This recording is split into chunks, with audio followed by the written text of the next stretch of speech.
आज की इस वीडियो में हम लोग कवर करेंगे section 269 to 271 of Pakistan penal code 1860।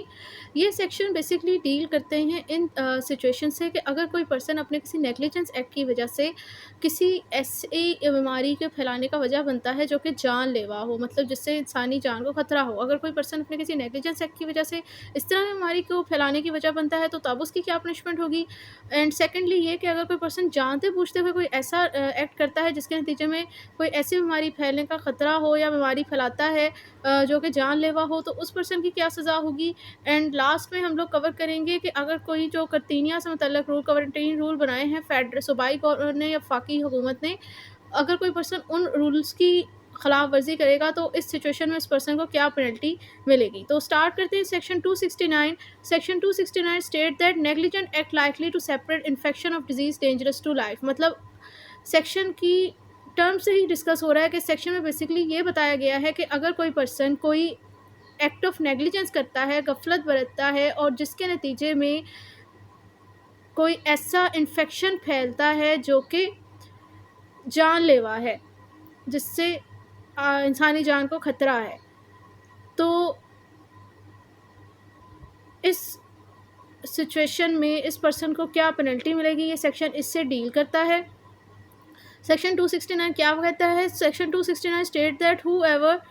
unlawfully or negligently does any act which is or which he know or has reason to believe to be likely to separate the infection of any disease dangerous to life। मतलब कह रहे हैं अगर कोई person कोई unlawful या negligent act करता है जिसके नतीजे में क्या होता है,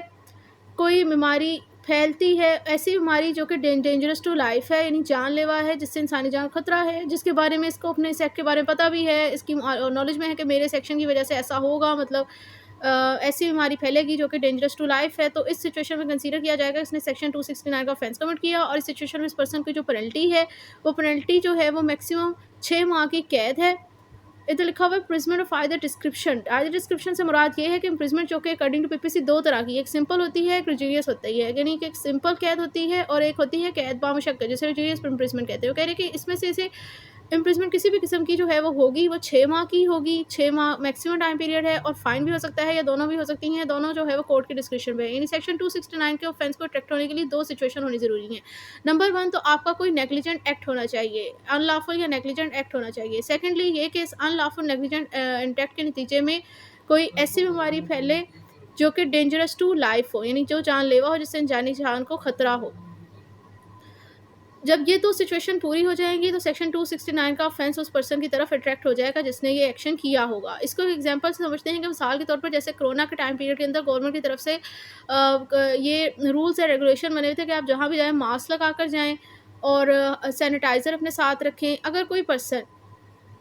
पब्लिक और बेफिज़ूल पब्लिक प्लेसेस वगैरह पे ना आ जाए, इस तरह के रूल्स बने हुए थे कोरोना के टाइम पीरियड में। अगर कोई पर्सन जो है घर से निकलते हुए मास्क नहीं लगा कर जाता और उसको फ्लू वगैरह भी था और उसकी तबीयत भी ठीक नहीं थी, मतलब उसमें कोविड के सिम्पटम्स वगैरह थे, वो मास्क लगाए बगैर, बगैर सैनिटाइज़र लगाए बगैर एक पब्लिक प्लेस पे चला जाता है। अब उसकी वजह से वो एक शादी का फंक्शन फ़र्ज़ कर लें कि उसने अटेंड कर लिया। अब वहाँ पर जितने भी बंदे आए हुए थे, इसके इस नेग्लिजेंट एक्ट की वजह से, क्योंकि इसने एहतियात नहीं की और मर्ज़ इसने कोई ऐसा फैलाने मतलब की वजह बना जैसे कोरोना ये जानलेवा था, तो इस सिचुएशन में इस पर्सन के ऊपर सेक्शन 269 की प्रोविजन अट्रैक्ट हो जाएगी। अब जैसे सेक्शन 270 है malignant act likely to separate infection disease dangerous to life. ये सेक्शन 269 से ऑपोजिट है। इसके अंदर ये होता है कि नेग्लिजेंट तो वो था ना सेक्शन के गफलत से हो गया। मैलिजेंट का मतलब है कि जानते बूझते हुए वॉलंटरी तौर पर बदनीयती से अगर कोई पर्सन ऐसा एक्शन करता है। So section 270 state that whoever negligently does any act which is in which he know or has reason to believe to likely simple वही सिचुएशन इसमें भी यही है कि अगर कोई पर्सन जानते बूझते हुए कोई ऐसा एक्ट करता है जिसके नतीजे में कोई ऐसी बीमारी फैले जो कि जानलेवा हो और इसके बारे में से मालूम भी है मेरे के एक्ट के नतीजे में ऐसा होगा, तो अभी सिचुएशन में इस पर्सन को जो कैद की सज़ा है वो 2 साल है, मैक्सिमम 2 साल से ज़्यादा नहीं होगी, और फाइन भी हो सकता है या दोनों हो सकती हैं। सेक्शन 270 में बेसिकली ये बताया गया। और सेक्शन 270 की ऑफेंस को अट्रैक्ट करने के लिए 2 एसेंशियल होने पूरी ज़रूरी है। नंबर 1 आपका मैलिजेंट एक्ट हो, सेकेंडली ये कि आपको इस मैलिजेंट एक्ट के नतीजे में कोई ऐसी बीमारी फैले जो कि जानलेवा हो। अगर ये 2 एसेंशियल पूरे हो जाएंगे तो ये सेक्शन 270 अट्रैक्ट हो जाएगा। इस पर आप 270 की जो पेनल्टी है वो आपके के लिए आप उसके लिए एलिजिबल हो जाओगे। अगर इसको इसी एग्जांपल से जो सेक्शन 269 में हमने ली थी, इससे कन्वर्ट करते हैं कि मिसाल के तौर पे एक पर्सन को वेडिंग इनविटेशन आता है और उसे पता है कि मेरा कोविड पॉजिटिव आया हुआ है, और फिर भी वो पर्सन जानते बूझते हुए कि मैं तो मरने ही वाला हूँ, तो मैं क्या करूँ अगर बाकी सबको भी हो जाता है, तो वो अवॉइड नहीं करता और जानते बूझते हुए से मालूम है कि मेरा कोविड पॉजिटिव आया हुआ है, वो वेडिंग इनविटेशन अटेंड कर लेता है, शादी का फंक्शन अटेंड कर लेता है। और अब इस सिचुएशन में उस पर्सन की वजह से जो वहाँ पर बाकी सारे अटेंडेंट होते हैं उनका भी कोविड पॉजिटिव आ जाता है। तो उसने ये जानते बूझते किए हुए किया, उसका ये मैनेजेंट एक्ट था, ये भी एसेंशियल पूरा हो रहा था। दूसरा ये कि उसके इस मैनेजेंट एक्ट की वजह से जो कि उसने बदनीयती में किया, बाकी सारे पर्सन जो अटेंडेंट थे उनको भी वायरल इन्फेक्शन जो ये कोविड था वो फैला, जो कि जानलेवा था। तो ये 2 एसेंशियल पूरे हो गए, तो लिहाजा जो सेक्शन 260 का ऑफेंस है वो उसकी तरफ अट्रैक्ट हो गया, 270 की प्रोविजन उसकी अट्रैक्ट हो गई। अब इस सिचुएशन में इस पर्सन को जो है सज़ा का ये जो हकदार हो सकता है, मैक्सिमम इस केस में से 2 साल की पेनल्टी लग सकती है, कैद की सूरत में फ़ाइन भी हो सकता है, या दोनों हो सकती हैं, दोनों जो है वो कोर्ट के डिस्क्रिप्शन पे होंगी। अब सेक्शन 271 है जो कि कहता है डिसओबीडियंस टू क्वारंटीन रूल, मतलब ये जो करतीनिया के रूल बनाए होते हैं, अगर इनकी खिलाफवर्जी की जाए तो इसके मुतल्लक आपको क्या पेनल्टी लगती है। तो कह रहे हैं कि section 271 state whoever knowingly disobey any rule made and promulgated by the federal और एनी प्रोविंशियल गवर्नमेंट, अगर प्रोविंशनल या फेडरल यानी वफाकी या फिर सूबाई हुकूमत में से किसी ने कोई रूल बनाया था, रूल किस हवाले से था, for putting any vessel into a state of quarantine, यानी कोई बहरी जहाज है वेसल, उसको करतीनिया की हालत में रखना है। नंबर 1 रूल उन्होंने इसके हवाले से अगर बनाया हुआ था। सेकेंडली, और for regulating the inter course of vessel in a state of quarantine with the shore और द अदर वेसल, या फिर उन्होंने ये रूल्स एंड रेगुलेशन बनाए हुए थे कि जो वेसल जो है वो क्वारंटीनिया की हालत में है, बहरी जहाज, उसको साहिल समंदर से या दूसरे बहरी जहाज़ों से दूर रखा जाएगा, उनके साथ उसकी मिलाप नहीं करवाया जाएगा, यानी इंटरकोर्स नहीं करवाया जाएगा उनके दरमियान, मतलब आपस में अलग अलग ही रहेंगी। या थर्डली उन्होंने रूल बनाया था इस हवाले से for regulating the intercourse between places where infection disease prevail and other places, या वो जगह जहाँ पर वबा वगैरह फैली हुई है, उस जगह का दूसरी जगह पे जो कि जहाँ पर वबा नहीं फैली हुई,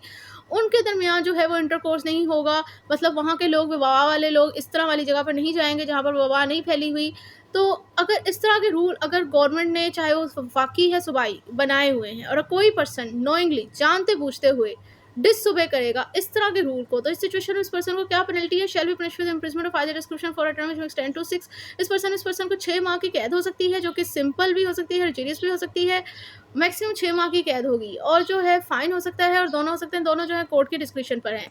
तो ये जो है सेक्शन 269, 270, 271 था। इसके अंदर बेसिकली जो है वो किसी गफलत या जानते बूझते फैक्ट की वजह से बीमारी फैल रही थी, तो लिहाजा इनको एक ही वीडियो में कवर किया गया। याद करने का जो तरीका है आसान, क्योंकि पैनल कोड में सज़ाएँ ही हैं, तो आप ये कर सकते हो कि 269 और 271